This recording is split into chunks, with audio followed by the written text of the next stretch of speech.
ഇന്നലെ ഈ പറയുന്ന ആര്യൻ എന്ന് പറയുന്ന ഒരു സ്കൂൾ വിദ്യാർത്ഥി, ഡിഗ്രി വിദ്യാർത്ഥി, കോളേജ് വിദ്യാർത്ഥിയാണ്. ആ മനുഷ്യനെ കാറിൽ 25 കിലോമീറ്ററാണ് ഇവർ ചേസ് ചെയ്യുന്നത്. 25 കിലോമീറ്റർ ചേസ് ചെയ്തിട്ട് വെടിവെച്ച് കൊല്ലുകയാണ്. അവൻ്റെ കൂടെയുള്ള അവൻ ഭക്ഷണം കഴിക്കാൻ വേണ്ടി പുറത്തേക്ക് ഇറങ്ങിയാന്ന് പറയുന്നത്. അപ്പം അതേക്കുറിച്ച് ഒരു പോലീസ് പറഞ്ഞു, ഞങ്ങൾക്ക് ഇൻഫർമേഷൻ കിട്ടി, ഈ പശുക്കടത്തിൻ്റെ ടീം നമ്മളെ നഗരത്തിൽ ഇറങ്ങിയിട്ട് ഒരു ഡസ്റ്റർ കാറിലാണ് അവർ സഞ്ചരിക്കുന്നത്. അപ്പോൾ ഈ പയ്യനും സഞ്ചരിക്കുന്ന ഡസ്റ്റർ കാറിലാണ്. അപ്പോൾ പിറകെ പോകുന്നു, വെടിവെച്ച് കൊല്ലുന്നു. അത് ഒരാഴ്ചക്കിടയിലാണ് ഈ രണ്ട് സംഭവം ഉണ്ടായത്. നമ്മൾ ഏതെങ്കിലും നിലക്കുള്ള സാംസ്കാരിക രംഗത്തുനിന്ന് അല്ലെങ്കിൽ ഗോസംരക്ഷണം എന്ന് പറഞ്ഞാൽ മതപരമായിട്ടുള്ളൊരു കാഴ്ചപ്പാടായിട്ടാണോ കാണുന്നത്? ഞങ്ങളിതിൻ്റെ ഭാഗമല്ല എന്ന് പറഞ്ഞുകൊണ്ട് ഗോക്കളെ ആദരിക്കുന്ന വിഭാഗമുണ്ടല്ലോ, അവരുടെ സംഘടനകളുണ്ടല്ലോ, അവരുടെ ഭാഗത്തു നിന്ന് എന്തെങ്കിലും ഒരു കമൻറ്റ് വരുന്നുണ്ടോ? ഇങ്ങനെ ചെയ്യല്ലേ, ഇത് നാണക്കേടാണ്, ഇത് വൃത്തികേടാണ്, ഇത് മനുഷ്യത്വ വിരുദ്ധമാണ്. ഒരു നിലക്കുള്ള ഒരു ശബ്ദമോ പ്രതികരണമോ ഒന്നുമില്ലാത്തത് ഇത് എന്താണ് നോം ഓഫ് ദ ലാൻഡ് ആയി മാറിക്കൊണ്ടിരിക്കുകയാണ്. നമുക്ക് ഹരിയാനയിലിപ്പോൾ ഈ ഒരാഴ്ചയിലാണ് 2 കൊലപാതകം നടക്കുന്നത്. കഴിഞ്ഞ ആഴ്ച എന്താണ് സാബിക്, ഒരു ബംഗാളിയായിട്ടുള്ള ഒരു ആക്രി കച്ചവടക്കാരൻ സാബിക് മാലിക് എന്ന് പറയുന്ന ഒരു ചെറുപ്പക്കാരനെയാണ് ആദ്യം തല്ലിക്കൊല്ലുന്നത്. അപ്പോൾ അയാൾ തല്ലിക്കൊന്നതിന് ശേഷം അത് വലിയ വാർത്തയായപ്പം അവിടുത്തെ മുഖ്യമന്ത്രി വാർത്താ സമ്മേളനം നടത്തുന്നുണ്ട്. ആ വാർത്താ സമ്മേളനത്തിൽ അദ്ദേഹം പറഞ്ഞ കാര്യങ്ങളൊന്ന് ശ്രദ്ധിക്കണം.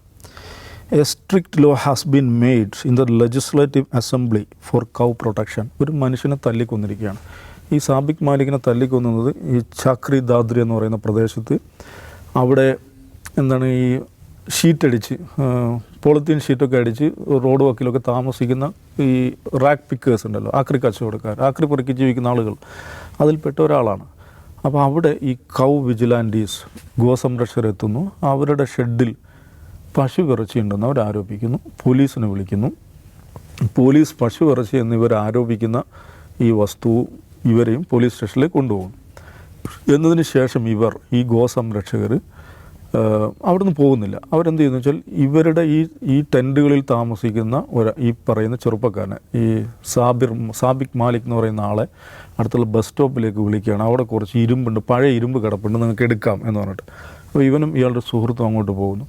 അവിടെ പോയപ്പോൾ രണ്ടുപേരും മാരകമായിട്ട് മർദ്ദിച്ച് ആരും അവരെ സംരക്ഷിക്കാൻ വരുന്നില്ല. മർദ്ദനമായിട്ട് പുള്ളി അവിടെ കിടന്ന് മരിക്കുകയാണ്. മറ്റേ ആൾ ഹോസ്പിറ്റലിലാവും. അങ്ങനെ ഒരു സംഭവം ഉണ്ടായപ്പോൾ അതേക്കുറിച്ച് മുഖ്യമന്ത്രി പറയുകയാണ്, strict law has been made in the legislative assembly four cow protection. മനുഷ്യരുടെ സംരക്ഷണത്തിന് വേണ്ടി ഈ സർക്കാർ പ്രതിജ്ഞാബദ്ധമാണെന്നല്ല പറയുന്നത്. പശുക്കളുടെ സംരക്ഷണത്തിന് വേണ്ടിയുള്ള വളരെ സ്ട്രിക്റ്റായിട്ടുള്ളൊരു നിയമം നമ്മുടെ അസംബ്ലി പാസ്സാക്കിയിട്ടുണ്ട്. A no compromise can be made on this. ഇതിനകത്ത് കോംപ്രമൈസ് ഇല്ല എന്ന് പറഞ്ഞാൽ ഈ തല്ലിക്കൊന്നത് എന്തിൻ്റെ ഭാഗമാണ്? കൗ പ്രൊട്ടക്ഷൻ്റെ ഭാഗമായിട്ടാണ് തല്ലിക്കൊന്നതെന്നാണ് മുഖ്യമന്ത്രി വിജ്ഞാനം സമ്മതിക്കുന്നത്. എന്നിട്ട് അദ്ദേഹം പറയുകയാണ്, if those who are creating such situations realise the amount of reverence people in villages have for cows they would understand. ഗ്രാമത്തിലെ ജനങ്ങൾക്ക് പശുവിനോടുള്ള ആദരവ് എന്താണെന്ന് മനസ്സിലാക്കിയിരുന്നെങ്കിൽ ഇതൊന്നും സംഭവിക്കില്ലായിരുന്നു. If people from villages come forward who can stop them. ഗ്രാമവാസികൾ മുന്നോട്ട് വരുമ്പം ആർക്കാണ് അവരെ തടയാൻ കഴിയുക? I want to say that such incident should not happen and they are unfortunate. ഇങ്ങനെയാണ് ഒരു മുഖ്യമന്ത്രി സംസാരിക്കുന്നത്. അപ്പോൾ ഒരു പാവം പിടിച്ച ആക്രി പെറുക്കി ജീവിക്കുന്ന ഒരു ചെറുപ്പക്കാരനെ തല്ലിക്കൊന്നപ്പോൾ മുഖ്യമന്ത്രിക്ക് അത് ശരിയായില്ലെന്നോ അല്ലെങ്കിൽ അത് നമ്മുടെ സംസ്ഥാനത്തിന് നാണക്കേടായെന്നോ ഇങ്ങനെ പെരുമാറരുതെന്നോ എന്നല്ല പറയുന്നത്.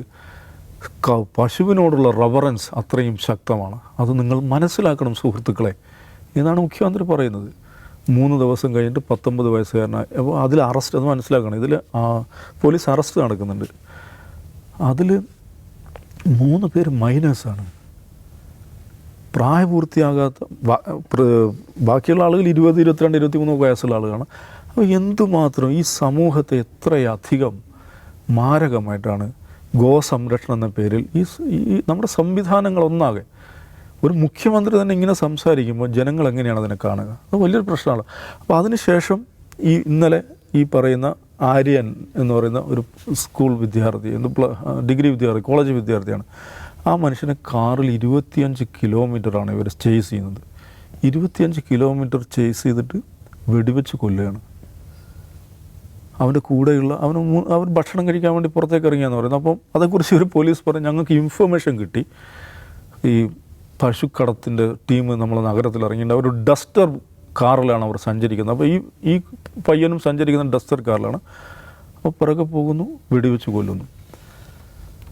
ഇത് നമുക്ക് ആലോചിച്ച് നോക്കും, നമ്മുടെ രാജ്യം എന്താണ്, വിശ്വഗുരുവായിക്കൊണ്ടിരിക്കുകയാണ്, വിശ്വഗുരു സ്ഥാനത്തേക്ക് രാജ്യത്ത് ഉയർത്തിക്കൊണ്ടിരിക്കുകയാണ് എന്ന് പറയും. നിഷാദ് ഒരാഴ്ചക്കിടയിലാണ് ഈ 2 സംഭവം ഉണ്ടായത്.